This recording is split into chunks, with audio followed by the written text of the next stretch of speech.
I've had somebody ask me to do a video of the Mame cab in action, so I'm going to go ahead and do a quick video here, just with my phone. Okay, so the machine's turned off right now. The power button for the machine is hidden back here behind the control panel, so it's easy to reach over and get to, but it's out of the way of kids, and you can't accidentally knock it off. Just watch the machine fire up here. Got the big monitor in the back there, and then marquee monitor up top. It's obviously a Windows-based machine. You can see that going on. So the machine is fully working, running Hyperspin, Mame. It's got the full 0153 Mame catalog, complete with CHDs, and a full Hyperspin front end to go with that. So it's pretty cool. The only things I never got around to finishing were the top panel on top of the cab here. Just never got around to doing that. It's cosmetic. It's not structural in any way. But it could do with the top put on it. I'll show you the other side over here. You can see the cab is closed at the top, but it just needs a little bit of panel work on there. I just never got around to it. Alright, that's the marquee, and then we're just waiting for everything to start up here. I did a custom sort of movie for it to fire up at the beginning of boot, so it's kind of a fun thing, really.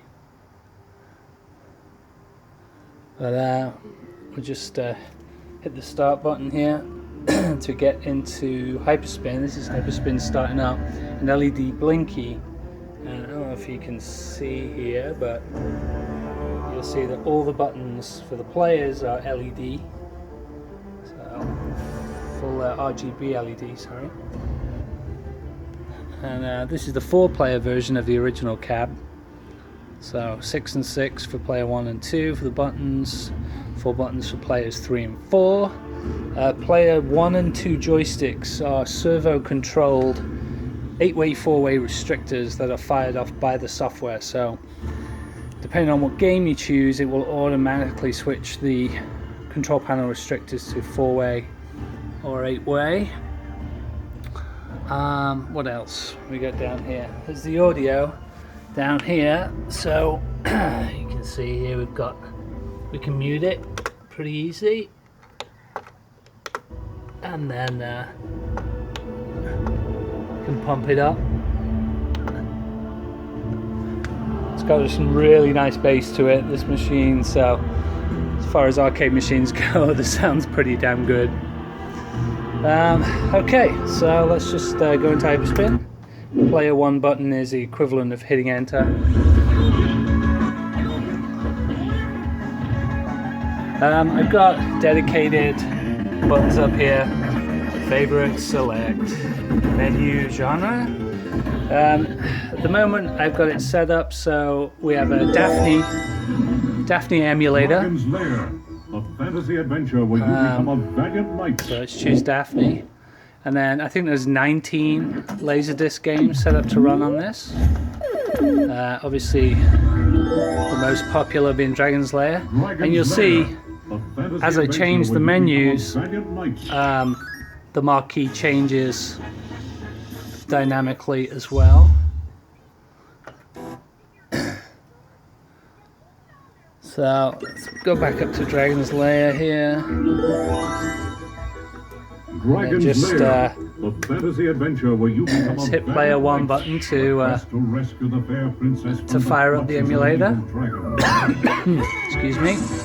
You control the actions of a daring adventurer finding his way through the castle of a dark wizard who has Dragon's Lair, treacherous monstrous adventure where you become a valiant knight. Quest to rescue the fair princess from the clutches of in the mysterious castle. Sure what's happening there. Your odyssey continues against menus the are quit out. forces that oppose your efforts. Hyperspin kept going in the background there. Let's try that again. Lead on. That's better. It's a Mame cab, and sometimes the software does some random things. So I just went back to the menu and then fired the emulator up again, and it worked properly. So Dragon's Lair looks pretty kick-ass on this monitor because it's about 29 inches in size. So it's pretty sweet. And then to coin up, each player has their own coin button here. So hit that just to put a credit in. Hit it again because it's I guess it's a 2-coin credit game. And then play 1 button, start the game, and you can see how bad I am at Dragon's Lair. I'm pretty horrible at this game.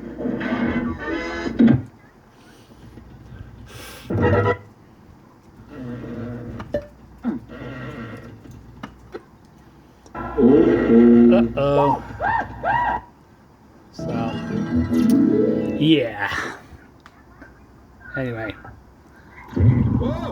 Looks great, plays great, tons of fun there. So just hit menu to escape, and it'll quit out of the emulator, go back to the menu for that particular emulator, and if you hit menu again, then it takes you to the top level menu where you can move between emulators. So I've got Neo Geo set up on its own, and Mame set up its own. So drop down into Mame. This has got full Mame catalog. So again, in Mame, as you move through the games, the marquee changes. Don't have marquees for every single game, but quite a lot. Yeah, Karate Champ. Check it out. Nice. Go down here and hit favorites. So you can view favorite games or add that game that you were just looking at to your favorite game. But we're just going to choose view favorites.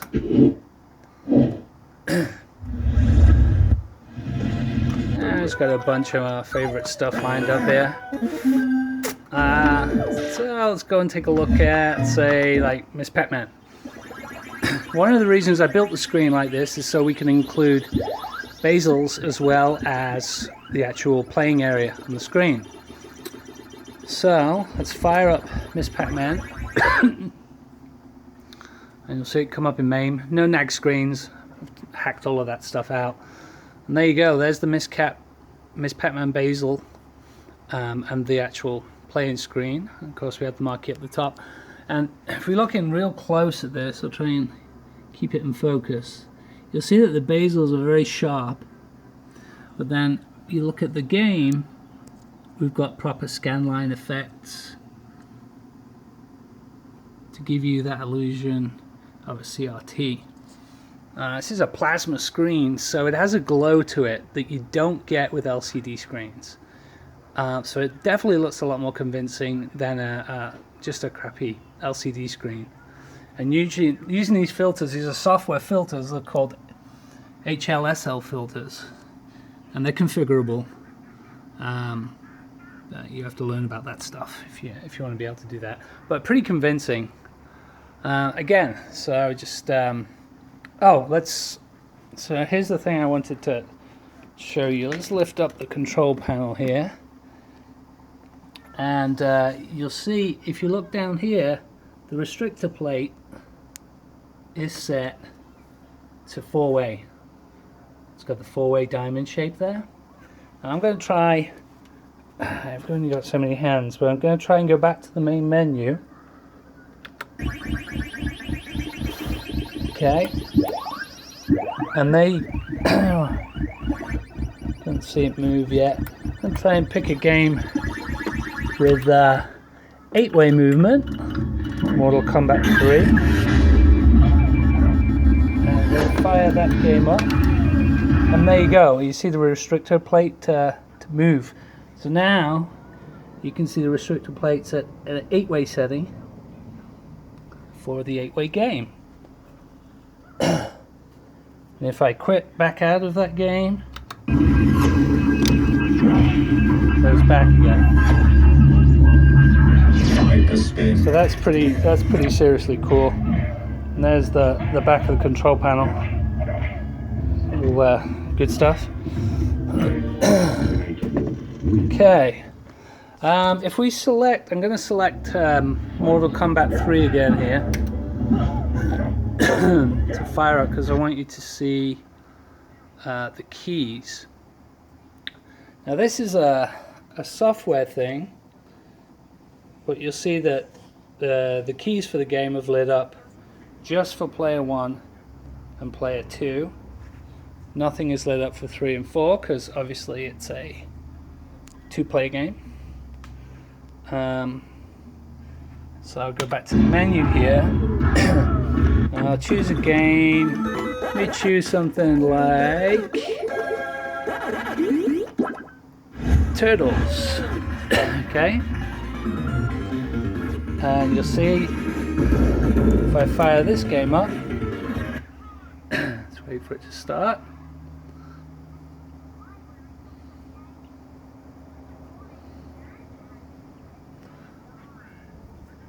So this is cool because it's actually put the instruction cards down by the sides of the screen. In Mame you can choose to turn off the instruction cards and just use the entire screen in a larger format. So it's up to you. You can play the game at sort of like 19-inch size, or you can turn off bezels altogether and play games at 20, 25, 29-inch, and you can do that per game. But down here, we look at it.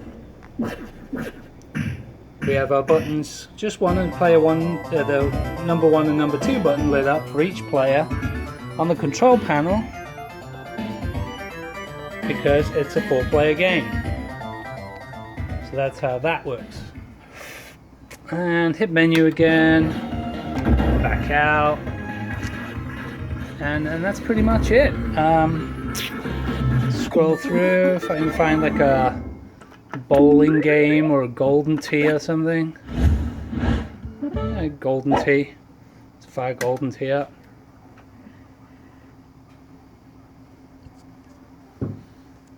And again, instruction cards, button,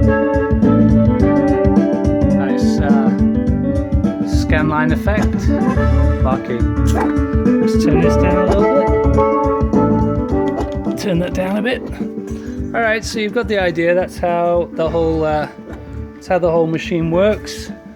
There's other bits and pieces, but that's basically the whole setup for the Mame cab.